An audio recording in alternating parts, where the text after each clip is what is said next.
All right, Shalom. First and foremost, want to give all praises to Yahweh Bahashem, Yahweh Shai, Bahashem Rakakwadash. Double honors to the elders and apostles of Great Millstone that taught me this truth. And Shalom to all you Akim across the four corners of the globe, of the hopeful elect, all right, that were prophesied to return in these latter days, to the obedience of the scriptures, and to our true power. All right, Shalom to you all. And in this lesson, I'll entitle it Don't Look Down on the Prophets. All right. And what I want to go into is, basically the dynamic between the prophets, all right, and the listeners, if you will. All right. The listeners, the scoffers, all right, the people that hear the gospel, the people that hear the truth, they hear this message, and they may talk shit, they may scoff, you know, they may look down on the prophets, like who are these niggas, or who are these niggas, man? That's the response, that through the spirit, we could tell, you could tell a lot of people have when it comes to the preaching of the gospel, and a lot of that has to do with the image that has been painted of the so-called black man, so-called Latino, Native American man. All right, our image has been completely tarnished, completely destroyed by our enemy, Esau Edom, so-called white man. Um, so when you hear the true gospel coming from, those men, all right, and not only it coming from them, but when you hear the message in itself, because the message in itself, you know, is offensive, all right, and the reason that it's offensive is because it's the word, all right, it's the word of Yahweh Shai, all right, the word of Yahweh Shem Shai, and that message in itself um, is offensive and it's not for everybody. So, matter of fact, let me go ahead and start off with that. Um, Let me see if I can grab that. I think that's in Isaiah. Bear with me. This is Isaiah. I think it's the 8th chapter.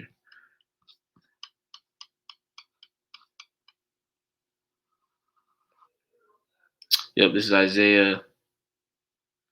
Um, this is Isaiah 8 and 13. It says, "Sanctify the Lord of hosts himself." All right, and host means armies. All right, the Lord of armies. Okay, sanctify the Lord of hosts himself, and let him be your fear, and let him be your dread. And he shall be for a sanctuary before a stone of stumbling, and for a rock of offense to both the house of Israel, and for a gin and a snare to the inhabitants of Jerusalem. All right, so on one hand, you know, the ones who receive this word, the ones that hearken and repent, all right, this word is for a sanctuary, a refuge. All right, but on the flip hand side of that, it's for, a rock of offense. All right, and for a gin and for a snare. And when you consider the whole point of a snare, all right, or a trap, okay, the point of a trap is to either kill that animal then and there, all right, or to hold that animal captive, all right, until, the maker of the snare comes, and then, puts that animal to death. But either way, the whole point of a the whole point of a gin and a snare, all right, is not just to, make you feel good, all right. It is to for your destruction. All right. And that's what this word going forth has accomplished.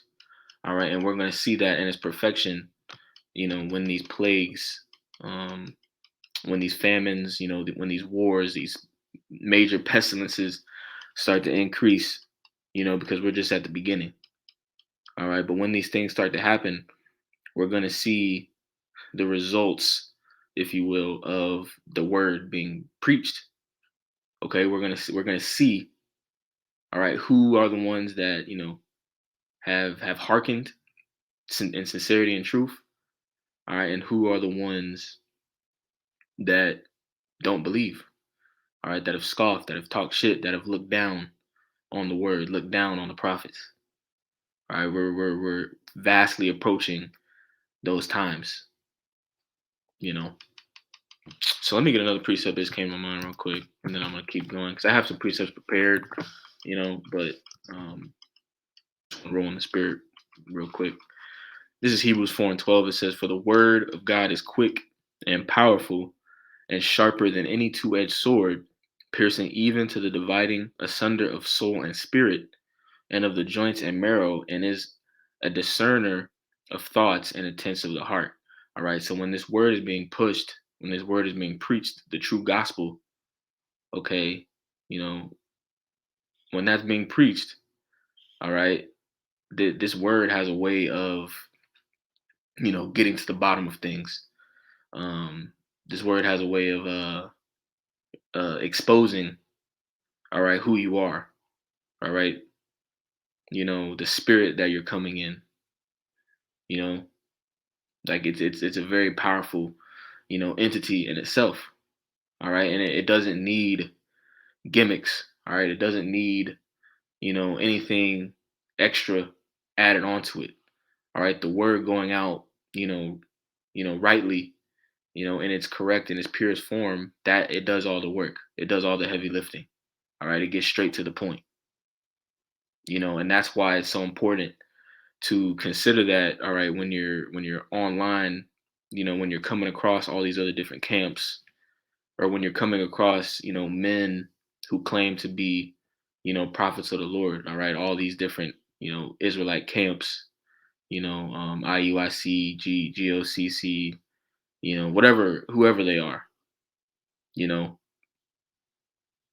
are they adding a whole bunch of extra shit, all right, to the presentation, you know, because, the true men of the Lord, all right, the main thing is gonna be just teaching the word, man. All right, all that extra shit isn't needed. That's the point. All right, but let me go back. Um, let me go back because I wanted to start with that.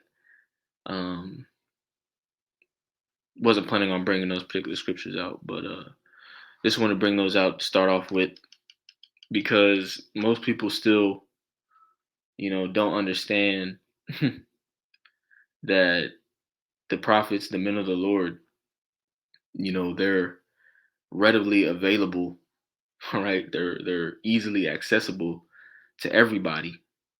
All right, and the Lord set it up that way on purpose. Okay, he put the men of the Lord in the chief places of concourse. All right, he put them out on the highways and byways, in the center of major cities all across America. He did that on purpose. All right, the Lord is very, surgical, okay, when it comes to fulfilling these prophecies. All right, because it's going to come to the point where nobody, and it really is there already.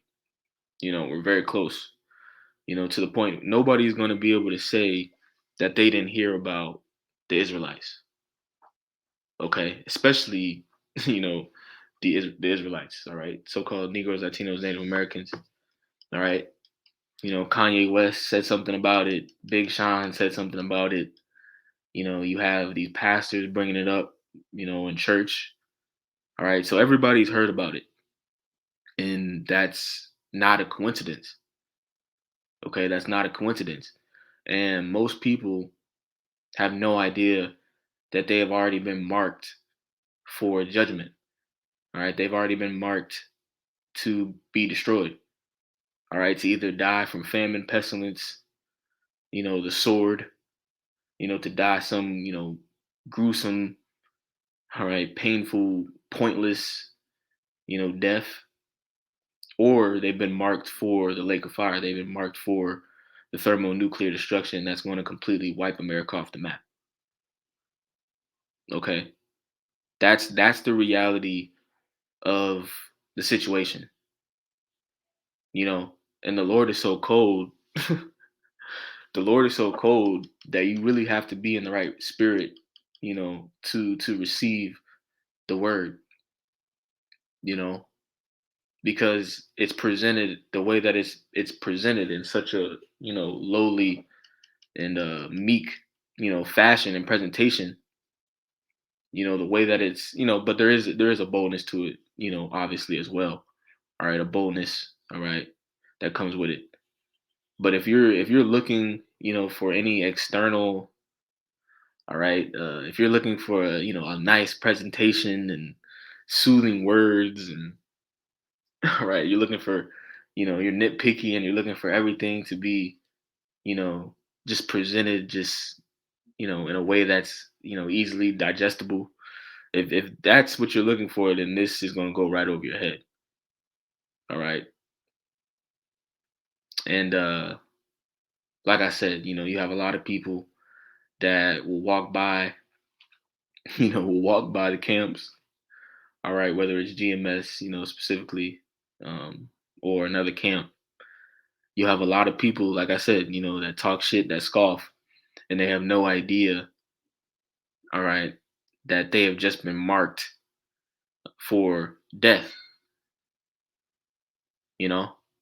That's just the reality of the situation. That's why I entitled the lesson, Don't Look Down on the Prophets. All right. And Yahweh Shai even spoke about this. Okay.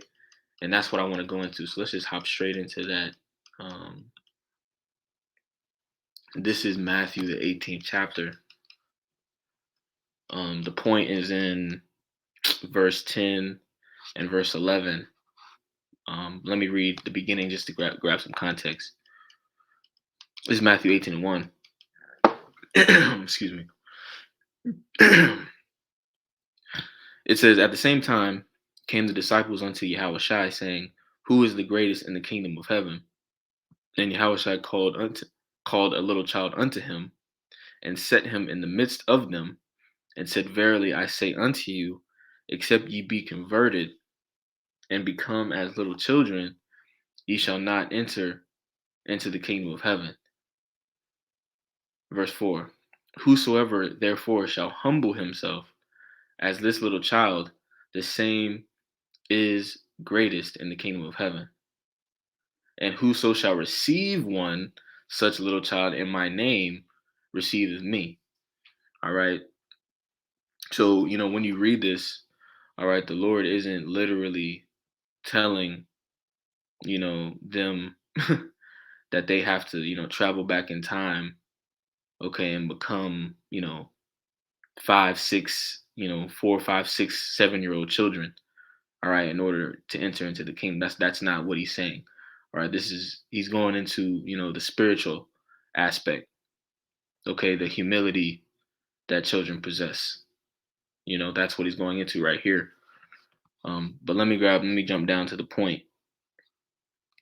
Okay, this is verse 10, Matthew 18 and 10. It says, take heed that ye despise not one of these little ones, for I say unto you that in heaven their angels do always behold the face of my Father which is in heaven. All right. And these little ones that he's speaking of, all right, we are the little ones. All right, the ones that have been born again, all right, through the Spirit, you know, those are the little ones. All right, the elect, the sons of God. Okay, on the right hand side, those are the little ones. All right, and I want to grab real quick this word. Let me grab this word real quick.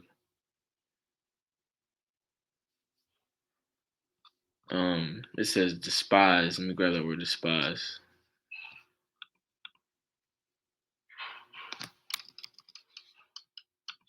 Can y'all hear that? All right, I don't know why it's not saying it. All right, it says kataphronio or kataphronio. In the Greek, it says to contemn, despise, disdain, think little or nothing of, to think against, to disesteem, to despise. All right, so let me go into some of these words real quick. It says to treat or regard with contempt, Disdain. It says disdain, the feeling that someone or something is unworthy of one's consideration or respect. All right. And this is exactly how, the Pharisees looked down on Yahushai and the disciples, and this is the same thing that's happening now. All right. The average Joe, these mainstream Christian pastors and preachers, all right, this is how they look at, the apostles, all right. This is how they look at the men of the Lord in today's time, all right, because the prophets are still here, obviously, okay, that, the prophets are still here, you know. You can read about that in a few places, but some that come to mind, Revelations 11 goes into that, Ezekiel 37, goes into that, all right, and then, you know, Yahushai, you know, commissions, the disciples. All right, also. All right. But that was not just for then, that was for now. All right, because now we're in the end. Now we're in the last days of the last days. All right. So the prophets are here again. That's the point. Okay. And a lot of people think little or nothing of them. All right. They think that they're just a bunch of, disgruntled niggas, just yelling at people. All right. And it's completely going over their head, all right, what the Heavenly Father is doing, you know? So let me go back to this. Let me read that one more time. It says, take heed that ye despise not one of these little ones, for I say unto you that in heaven their angels do always behold the face of my Father which is in heaven. For the Son of Man is come to save that which was lost. All right. And I believe it's in Matthew the 10th chapter. He says, you know, go not the way of the Gentiles. Or let me just grab it, Slakia. All right, because the whole point of the gospel is to gather the lost tribes of the nation of Israel, so called, all right, because they're not lost anymore. All right, we've remembered ourselves like the prophecy said that we would.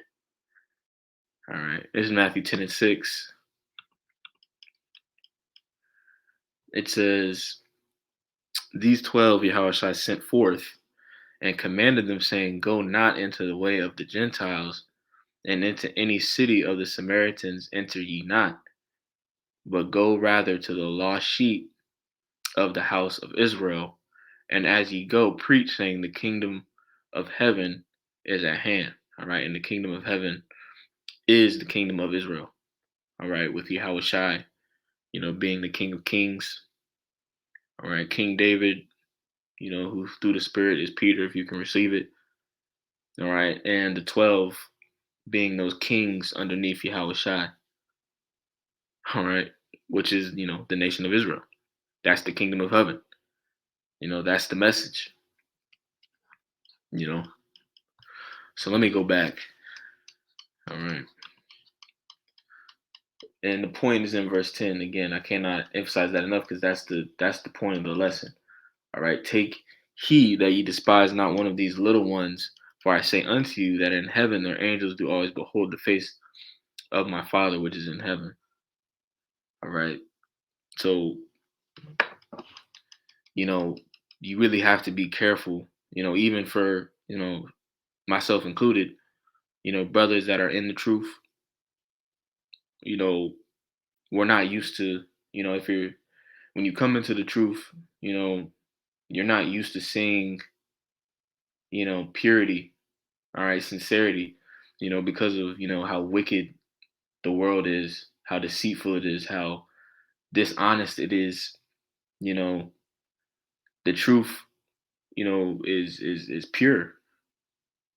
All right. And the brothers, the people that you'll come across, the prophets, everything the spirit, it's pure and it's true and it's honest. All right. So because of that, you'll really see, you'll see brothers, truly, expressing themselves, in ways that are just, sincere. And if you're looking at it carnally, it may come off, kind of corny or kind of funny. All right, and that's what we have to be aware of. Those thoughts of, that brother's doing too much, or they look weird, or they're funny, or you know what I mean. We gotta beware of that. All right, because really what it shows is, a level of pride. All right, to look down. All right, to look down on somebody means that you're exalting yourself above them. You know. So that leads me to my next precept, because I wanted to grab this in Second Samuel, the sixth chapter, because there's an example of this. All right, with King David. All right, so I'll go ahead and read. I'll get to the point. Verse 15, 2 Samuel 6:15. It says, "So David and all the house of Israel brought up the ark of the Lord with shouting and with the sound of the trumpet. And as the ark of the Lord came into the city of David, Michal, Saul's daughter, looked through a window and saw King David leaping and dancing before the Lord, and she despised him." All right, key word. She despised him in her heart. All right, so let me click on that word despise real quick. All right, because in this account, we see that King David, was he was acting exactly how Yahushua said, that he wanted us to act, as little children. Okay, he was being humble, really. All right, he wasn't looking at himself with any regard. All right, he wasn't holding himself on, a pedestal. All right, he was worshiping, he was praising, Yahweh Bashem Yahushai in the sincerest, in the sincerest way he knew how. Dancing and leaping. All right, and kids, little ones, they love to dance, man. They love to leap. So it's all spiritual. So let me click on that word, despised. It says bazah is the root word. When you go on that word despised, bazah. It says to despise, to hold in contempt, to disdain. All right, there's that word again. That same word that was in Matthew 18. All right, regard with contempt. That's another word that was in there. Disesteem. All right, so she was looking down. All right, on King David. Like she was something. All right, so let me go back.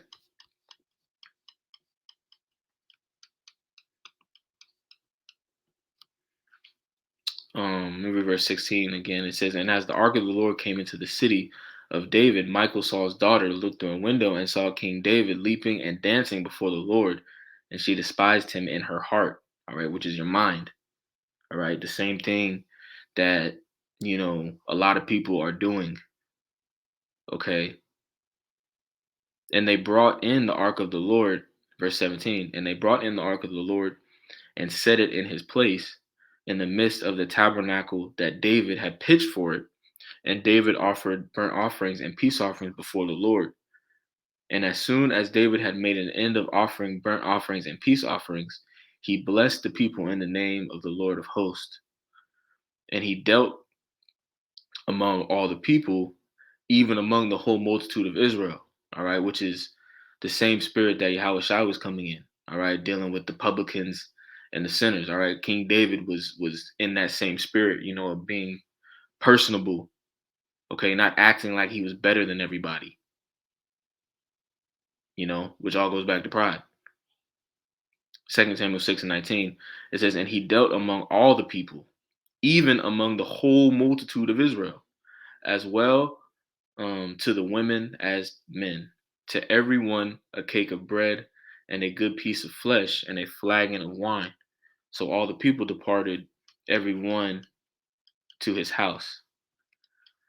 Then David returned to bless his household, and Michal, the daughter of Saul, came out to meet David and said, 'How glorious was the king of Israel today, who uncovered himself today in the eyes of the handmaids of his servants, as one of the vain fellows shamelessly uncovereth himself.'"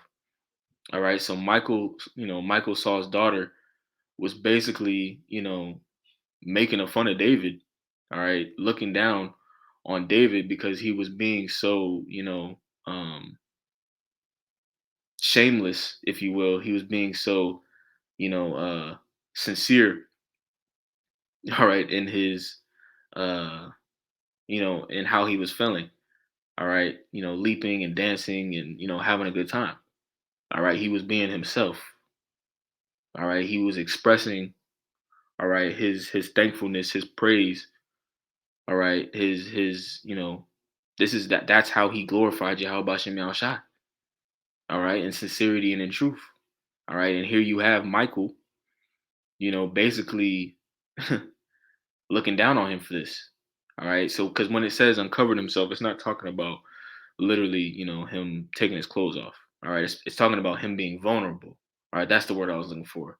He was being vulnerable. He wasn't concerned about how he looked in this situation, you know, which makes me think of this precept that I had. Let me grab this real quick.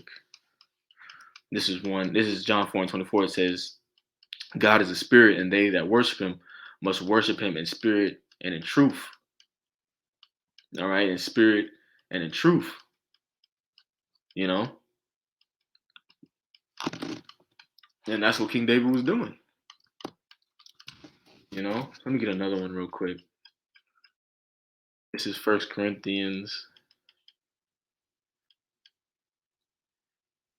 Um, I'll start at verse 7. 1 Corinthians 5:7. It says, purge out therefore the old leaven, that ye may be a new lump, as ye are unleavened, for even Hamashiach our Passover is sacrificed for us.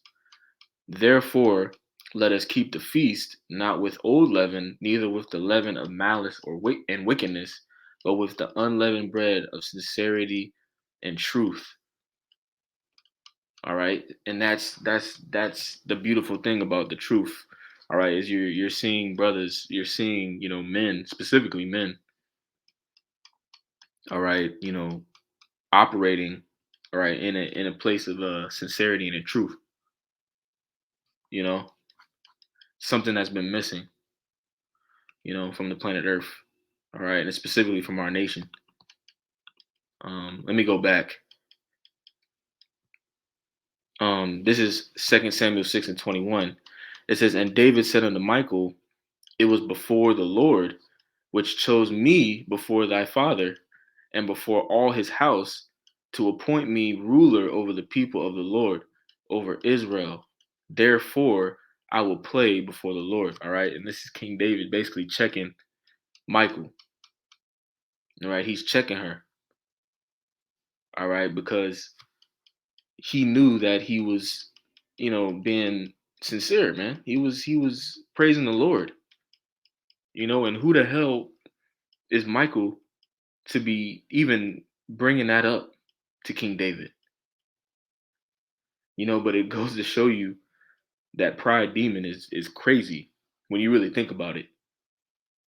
That pride demon is dangerous. All right. And this is the spirit that's on a lot of women out here.